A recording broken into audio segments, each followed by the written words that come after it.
Tech TV. Hoje nós temos a satisfação de receber em nossos estúdios o senhor Marco Antônio Ramos de Almeida. Ele é o superintendente-geral da Associação Viva o Centro. E a nossa conversa com ele no dia de hoje vai ser sobre o centro de São Paulo. Senhor Marco Antônio, nós já fizemos aqui a apresentação do senhor e nós gostaríamos que o senhor falasse um pouco do que é a Associação Viva o Centro. Perfeito.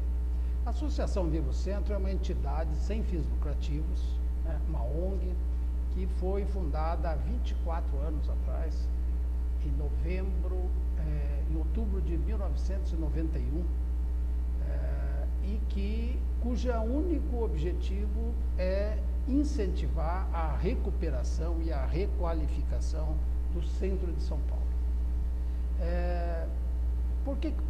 Por que disso? Porque em todas as grandes metrópoles do mundo recuperaram seus centros, Londres, Paris, Nova York, todas as grandes metrópoles recuperaram seus centros porque isso é a coisa mais lógica que se pode fazer. O centro da metrópole é o local onde tanto a iniciativa privada quanto o poder público mais investiram. Pega-se o centro de São Paulo, aqui tem água, luz, telefone, gás, fibra ótica, trem, metrô, ônibus, para todas as lados. Temos uma infraestrutura fantástica, inclusive com fiações todas embutidas, centros culturais, edifícios históricos, né? Esta é a região que dá, inclusive, a identidade à metrópole. Por isso é tão importante que a gente recupere, né? É a área, vamos dizer assim, que pode alavancar, inclusive, a atividade que hoje mais gera emprego e renda no mundo, que é o turismo. No mundo inteiro, o centro da metrópole, quando alguém fala em Londres, em Paris, em Nova York, o que vem à cabeça das pessoas é o centro dessas cidades, né? Ninguém pensa em Londres, Paris, Nova York numa região, mesmo que sejam regiões ricas da cidade. O que dá a característica dessas cidades é exatamente o seu centro. Pois bem, nós temos, né, o centro antigo e o centro novo. Nós gostaríamos que o senhor falasse um pouquinho sobre esse centro antigo e esse centro novo, para que os telespectadores se localizem onde nós estamos e o que nós estamos falando. A cidade de São Paulo tem perto de 550 e poucos anos, né? Vai fazer agora 555. Muito bem. Só que, na realidade, isso, se a gente contar isso da fundação, do tempo que o padre Anchieta estava lá na região do pátio do colégio, fez quase que uma choupana e rezou a primeira missa. Então, aí nasceu a cidade de São Paulo.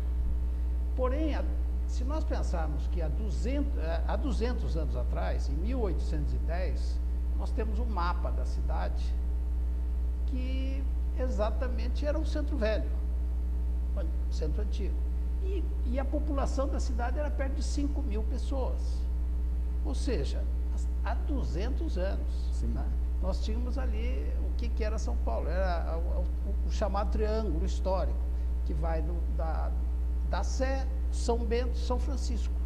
Isto era São Paulo, enquanto que outras áreas, como Rio de Janeiro, Santos, eram grandes cidades, né? Posteriormente, São Paulo cresceu. Quando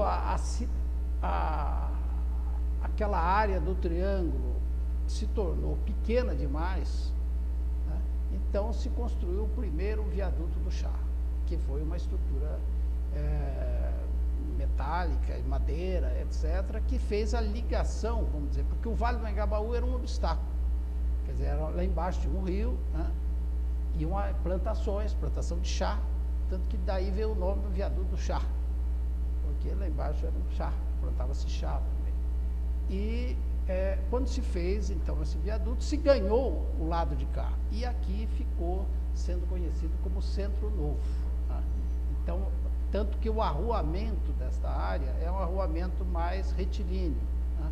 Até uma Barão de Tapetininga, cruzando, tem a Marconi, etc., formando mais ângulos retos, etc., e depois, posteriormente, se agregou a Praça da República, que também era essa região toda aqui era de chácaras, fazendas, etc. E, então, para cá se chamou, então, o Centro Novo. Posteriormente, aí se construiu o viaduto de Santa Efigênia, já que foi uma estrutura toda importada, né, da Bélgica, e depois o atual viaduto do Chá, né, que foi reconstruído. Vamos dizer, foi demolido o antigo e feito um viaduto novo. Né? E depois aqui se construiu o Teatro Municipal, em 1920 e pouco, o antigo MAP, aqui o edifício da Light, que era o edifício Alexandre Mackenzie. Né? E aí a cidade se expandiu daqui, foi se expandindo para regiões de Higienópolis, Paulista, etc. E a cidade foi crescendo a uma velocidade cada vez mais acelerada, expandindo a mancha urbana da cidade por hoje perto de 1.000 quilômetros quadrados. Né? Este centro, se nós considerarmos só o distrito Sé e República, tem 4,4, ou seja, é menos de 0,5% da cidade.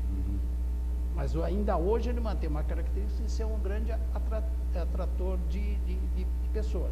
Perto de 2 milhões de pessoas vêm para cá todos os dias. Quer dizer, perto de 20% da população da cidade vem para este 0,5%, né, que deveria ser excepcionalmente bem tratado, policiado e etc. Então, nós tivemos a oportunidade de conhecer esse chamado Centro Novo na década de 60, 70. Isso aqui era o ponto principal de São Paulo. Até nasce na época o ponto chique, né? O ponto chique é para dizer que ele era chique, era uma coisa fina, né? E que mantém hoje, né? Até hoje aí no Paissandu. E então esse auge da Avenida São João, Avenida Ipiranga, né? Nós gostaríamos que o senhor falasse um pouco sobre o que existia nessa época aqui, o senhor explanasse um pouquinho para ele, para depois nós entrarmos na situação atual da como já tinha comentado, quer dizer, o centro era a região, vamos dizer assim, tudo que tinha de importante na cidade estava aqui. Né? Aqui nós tínhamos os grandes edifícios, né? Tínhamos o Teatro Municipal, o MAP aí, que tinha o famoso Chá das 5, e toda essa, vamos dizer, o comércio, isso aqui era um grande shopping a céu aberto, vamos dizer assim. Tudo convergia para o centro, né? Depois, quando surgiram os primeiros bondes puxados inicialmente a cavalo, burros, e depois os bondes elétricos, e tudo isso convergia para o centro. Né? As pessoas tomavam bondes para vir ao centro. As pessoas usavam, naquela época, todo mundo de terno, gravata, chapéu. Né? Era realmente os cinemas, os grandes cinemas, os palácios do cinema, né? Salas de 1.000, 2.000, 2.500 pessoas, capacidade um cine como um Cine Marrocos, um Cine Arte Palácio, etc. Metro, Comodoro. Exatamente, o Comodoro. A Avenida São João era considerada uma das avenidas mais bem iluminadas do mundo. Quer dizer, uma cidade tipo Paris, uma cidade de luz, né? Muita iluminação. Né? Tudo isso ainda vemos resquícios, estão aí, os prédios, etc. A questão foi que, talvez por uma série de questões, de problemas, mal planejamentos errados, etc., se propiciou uma expansão da mancha urbana, de uma forma tremendamente expansiva. Se nós compararmos São Paulo com Nova York, por exemplo, você tem arranha-céus gigantescos, etc., concentrando a atividade. A cidade dispersa é uma cidade ineficiente, tudo se torna difícil. E ainda mais aqui, que não tinha um transporte adequado, passou-se a depender exclusivo, quase que em grande parte, do transporte por automóvel. Né? Então, de repente, no momento, começou a haver o ônibus, o bonde, né, que o bonde tinha quase mais de 200 e tantos quilômetros de linhas de bonde a cidade. Aí começou a se ver aquele bonde como um empecilho ao automóvel, a dificultar o trânsito, né?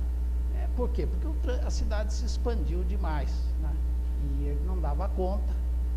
Então a cidade foi cada um comprando seu carro, né? E aí o carro não andava, e esses e outros problemas, né? Depois, em 1900 e na época década de 60, se estabeleceu limites muito rígidos à construção de edifícios na região central. Então, com isso, parou as construções, as últimas construções foram dessa época, construções mais imponentes, importantes, como os grandes edifícios do Vale do Engabaú, né? Nós temos edifícios ali, Grande São Paulo, Mercantil Finasa, o edifício Mirante do Vale, CBI, que é o mais alto, Mirante né? do Vale, que é o mais alto da cidade. Todos esses edifícios, eles concentram uma grande, vamos dizer assim, uma grande massa e a partir daí a cidade foi se espalhando e com isso dificultando o transporte, gerando muito veículo na rua e etc. E com isso a cidade foi caminhando. O próprio governo saiu do centro. Grande parte, a prefeitura estava lá, mesmo quando a associação foi formada, a prefeitura estava lá no Ibirapuera. Depois veio aqui veio para ali Parque Dom Pedro. E atualmente está aqui no edifício Matarazzo. O governo do estado também, que ficava originalmente no pátio do colégio, depois foi ali no Campos Elíseos, né? E dado um incêndio que houve lá, então foi lá para o Morumbi. E as secretarias todas foram se espalhando. Houve um esforço muito grande da associação, junto aos governos, etc., e se conseguiu retrazer de volta. O Palácio do Governo não veio ainda, mas todas as secretarias estaduais voltaram para o centro. A prefeitura veio aqui para o Engabaú. As secretarias municipais também voltaram para o centro. Né? E há um esforço nesse sentido. Agora, nós sabemos que o centro apresenta uma série de problemas hoje. Né? Que acho que... Vamos a um pequeno intervalo e voltamos a seguir.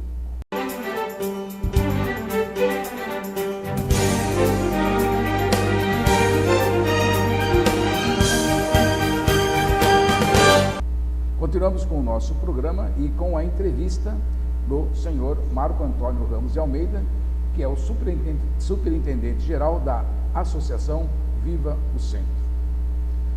Muito bem, senhor Marco, nós falamos de modo geral do centro, como era, isso e aquilo. Agora, vamos falar um pouco da situação atual. Vamos falar um pouco da 24 de maio, onde está a sede da nossa entidade, né, a sede do nosso estúdio. E eu queria saber, senhor, o que a associação pode fazer, tá, para a gente lutar por uma melhora. Hoje, nessa 24 de maio, para começar, a rua, o leito carroçável, é mais alto que a calçada. Quando chove, a água toda da rua vai para a calçada. Os pedestres não andam pela calçada, andam pela rua, que a rua é asfaltada, muito mais fácil de andar. As calçadas, com esse mosaico português, mal colocado, esburacado, não tem um mínimo de acessibilidade. Uma pessoa com uma cadeira de roda não consegue transitar nessa 24 de maio. E nós dividimos com pedestres, camelô, automóveis, bicicletas, cargas e descargas, carrinho de mão transportando. Sabe, como diz no programa Bom Dia São Paulo, é tudo anormal nessa rua 24 de maio. Então, nós queremos saber que o senhor, o que nós podemos fazer para que isso melhore? A questão da 24 é uma rua, vamos dizer, atípica, apesar de que a grande parte dos problemas que acontecem aqui, de certa forma, acontecerem no entorno. O que acontece é que a 24, originalmente, ela, vamos dizer, era um calçadão. Aí ela foi aberta ao trânsito, e para isso se fez este leito carroçável, que ficou, vamos dizer assim, ao contrário do que é o normal, que o leito carroçável é mais afundado, né, e as calçadas mais elevadas, né. Ela foi transformada no sentido de se testar uma abertura desse calçadão. E se mostrou bastante inadequado a forma como isso aconteceu. Na realidade, existe um problema seguinte: o calçadão como um todo, tanto o calçadão do Centro Novo quanto do Centro Velho, e hoje a junção de tudo isso, que é o próprio Anhangabaú, também virou um calçadão, que é mais recente, né? Antigamente nós tínhamos o calçadão do Centro Novo, o Centro Velho, e o Anhangabaú era a porta de entrada do centro da cidade. Se passava era toda aquela ligação de veículos passando na superfície e entrando tanto para o Centro Novo quanto o Centro Velho, através principalmente da rua Líbero Badaró, lá em cima, e aqui para o Largo do Paissandu, através do eixo da São João. Ali existia o famoso buraco do Ademar, que era uma espécie de uma passagem de nível. Então. Bom, isso foi tudo transformado em calçadão e se juntou tudo isso. Então, existem problemas complexos, como é o problema do abastecimento. O que um quarteirão tradicional, vamos dizer, um quarteirão de 100 metros quadrados, 100 metros de 100 metros por 100 metros, não dizer um quarteirão quadrado, ele tem 400 metros, vamos chamar assim, de acostamentos, onde para o táxi, para o caminhão, para o abastecimento, etc. Né? Um veículo que vai deixar um passageiro, pegar outro, etc. Quando foi se juntando e transformando esse enorme calçadão, essas áreas foram desaparecendo. Então você tem uma área muito pequena de acostamento para abastecer uma região muito grande. Então há necessidade de que calçadões importantes do mundo, como é o caso, por exemplo, na Florida, em Buenos Aires, que é um calçadão muito tradicional, é uma rua, e todas as ruas transversais à Florida passam veículos. Então você tem um ponto do calçadão mais distante de uma área que chega um veículo, meio quarteirão. Então, com isso, você tem facilidade de abastecimento sem precisar do veículo, do automóvel, ou principalmente do caminhão, ou do veículo de abastecimento, tem que subir no calçadão e competir com o pedestre nesse espaço. Quer dizer, aqui aconteceu o contrário. Então, o calçadão está aí, você não para nenhuma dessas ruas em torno, vieram todos aqui para 24 e para todo mundo aqui, transformou isso aqui numa certa confusão generalizada. Antigamente, quando começou a área pedestranizada no centro de São Paulo, começou como uma coisa natural. Natural, que eu quero dizer é o seguinte: não precisou se fazer grande obra. Primeiro, uma multidão tomou conta da rua. Se a gente olhar as fotos antigas de vários locais de São Paulo, daqui do centro, a gente viu uma certa multidão, né? Às vezes até tinha passando um bonde no meio daquele mar de gente, né? Mas de certa forma, você interditava a rua ao trânsito de veículos, ou a própria multidão acabava por interditar, mas aquele piso, até era um piso muito, apesar de ser paralelepípedos, mas era um paralelepípedo que até já estavam lisos de tanto passar. E a calçada se usava era o ladrilho hidráulico. Mas ladrilho hidráulico muito bom. O viaduto do Chá tinha um ladrilho hidráulico importado, até que inicialmente foi importado da França. Então era um piso muito bom. Depois se passou a usar alguns outros pisos de ladrilho hidráulico, só que aí se deixou de fazer o controle adequado da qualidade, né?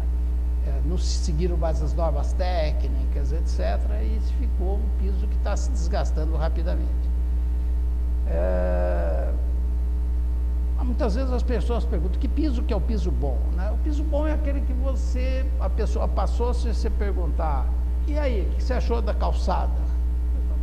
Não sei, nem reparei. Ele nem repara porque não tem buraco, porque está tudo liso, porque ele não interfere. A calçada não tem que estar transformada em mapinha da cidade ou coisas desse tipo, porque ela não tem que interferir. O que ela não tem que competir com o patrimônio histórico que está esses edifícios magníficos.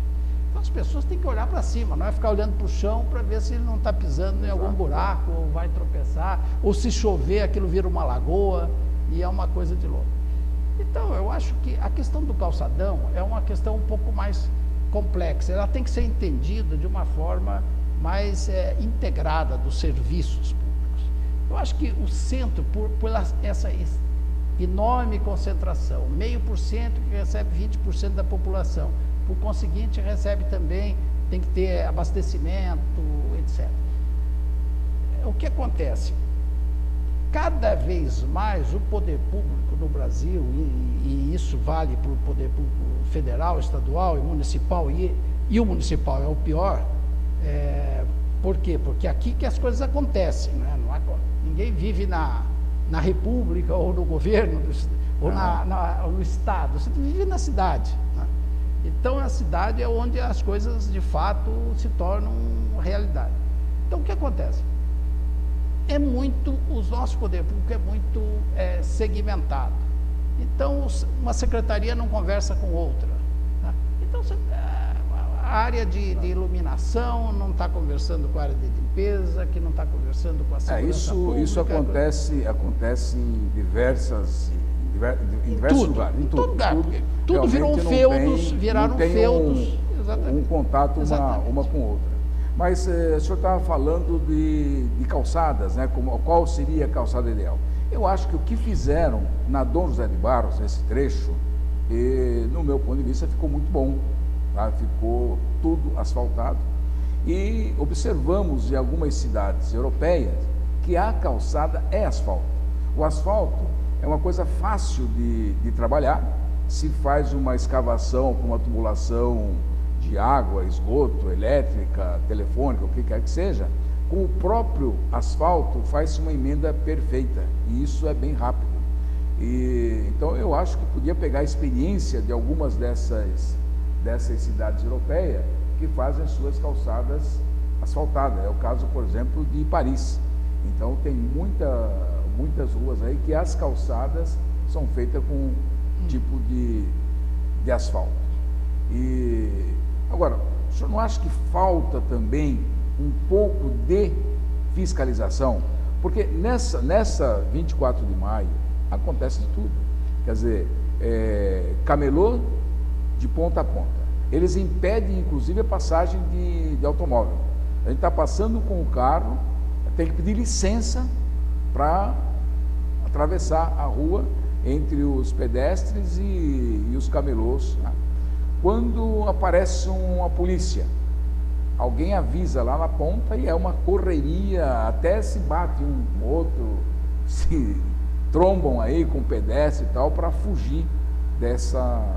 Então nós percebemos que está um pouco abandonado, faltando um pouco de fiscalização do poder público. Gostaria que o senhor falasse. Na realidade falta, como digo, não é só fiscalização, falta tudo, falta gerência, falta porque, evidente, você tem a polícia, tem a guarda, hoje nós temos polícia, guarda civil, polícia militar, a guarda civil, mas não há um entrosamento entre esses setores. A fiscalização da prefeitura, o CET, então são vários setores e todos eles trabalhando de forma absolutamente independente e às vezes até antagônicas. Então, assistência social, nós temos um problema dos moradores, pessoas em situação de rua, que aí dormem na rua, fazem suas necessidades na rua, aí tem problema de criança, tem o problema dos drogados, ou seja, isso é feito de uma forma caótica, tudo absolutamente caótico, né? Quer dizer, o calçadão tem que ser operado, tem que ter quase que um gerente dessa área. Falta hoje vamos dizer, nós temos aqui que teoricamente seria um coordenador disso, seria a subprefeitura Sé. Mas a subprefeitura, se nós formos olhar as atribuições dela, ela praticamente não tem atribuição. Tudo está dentro das diversas secretarias. Então, o subprefeito é mais uma pessoa que está como a gente, reclamando para que os outros... Na verdade, é um cargo político, né, que acontece. Muito bem. Então é complicado. Nós vamos para um pequeno intervalo e voltamos a seguir para o encerramento do nosso programa.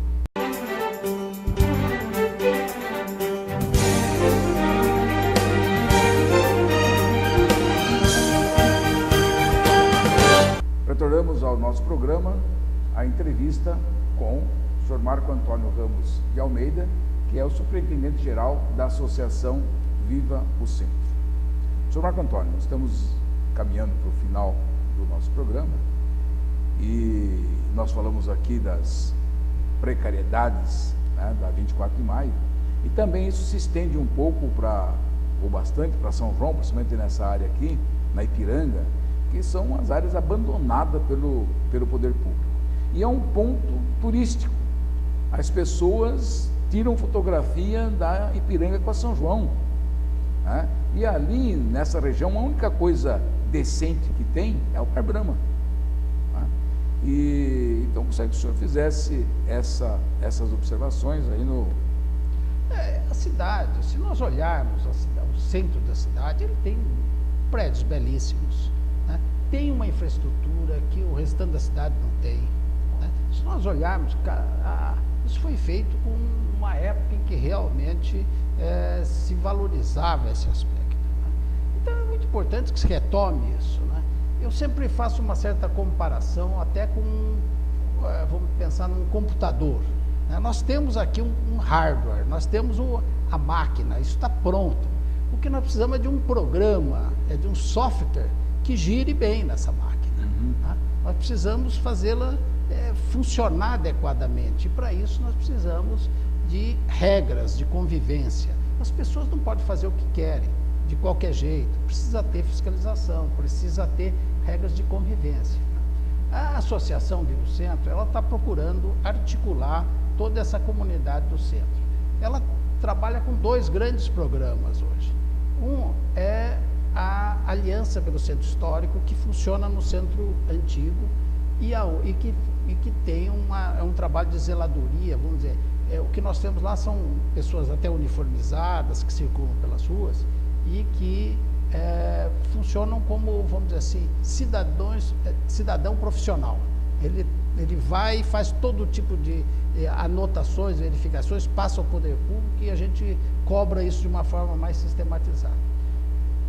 E no restante do centro existe um programa mais voluntariado, que é o programa das ações locais, as comunidades locais se articulando. Isso é muito importante, porque o poder político, ele responde mais quando a comunidade está organizada, né? A população organizada tem um peso maior do que muitas vezes que só o nome da entidade. Então isso é muito importante. E o centro, nós estamos aqui num sindicato, né? O centro é sede de centenas de organizações que representam milhões de pessoas e associações que têm centenas de milhares de associados. Então nós precisamos nos organizar e para juntos levarmos essa aspiração da comunidade ao poder público. Muito bem, nós vamos colocar à disposição da associação para poder trabalhar para que isso melhore. Cobrar do poder público que olhe mais para esse nosso centro histórico, como o senhor disse, com grandes edifícios, um centro muito bonito, se restaurado, né? E então a associação pode contar com a nossa participação e vamos lutar para que isso volte a ser o que era e que seja um ponto que as pessoas venham, se sintam seguras, né? E que tirem suas fotografias, né, na esquina da Ipiranga com a São João, mas uma esquina bonita, toda colorida, né? Imortalizada pela música. Nossa. Então nós agradecemos a sua participação nesse nosso programa e contamos aí em novas oportunidades e novidades aí para os nossos telespectadores. Muito obrigado e até a próxima.